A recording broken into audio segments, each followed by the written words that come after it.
Radio Centro video. Jeigu dainos klausai, tai viskas yra ok. Bet kaip skamba tekstas, žinai, va tekstas jūsų, fainas tekstas, tyloje, pavyzdžiui, kaip eilėraštis. Tai prašau tavęs pagalbos ir, na, pavyzdžio, kaip tai galėtų būti. Gal tu galėtum man skelbti, pavyzdžiui, tos dainos naujausios, jūsų iš taško ten A. Iš taško A. Iš taško A. Taip teisingai. Dainos tekstas kaip eilėraštis. Tu esi meniškos sielos žmogus, gal tu galėtum padeklamuoti, aš pasiklausyčiau labai maloniai. Po to pažaisim jau už ką. Pabandom. Aš labai tikiuosi, kad aš nesuklysiu kur nors, nes tiesą sakant repetuoju vis dar su popieriuku, bet pasistengsiu. Pavaryk. Drąsiai, taip laisvai. Važiuojam. Mano naktis į netikrus sapnus iškeistos, o visos nugyventos dienos tai mano laimingi skaičiai. Nuo pat pirmų dienų aš nežinau kodėl ir kur aš einu.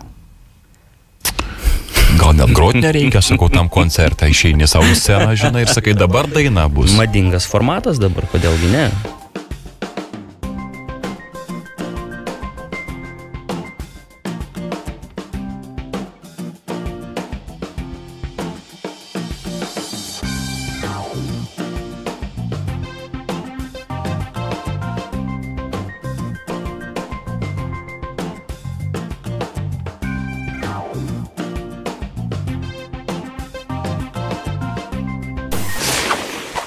Įsijunk gerą nuotaiką. Radio Centras.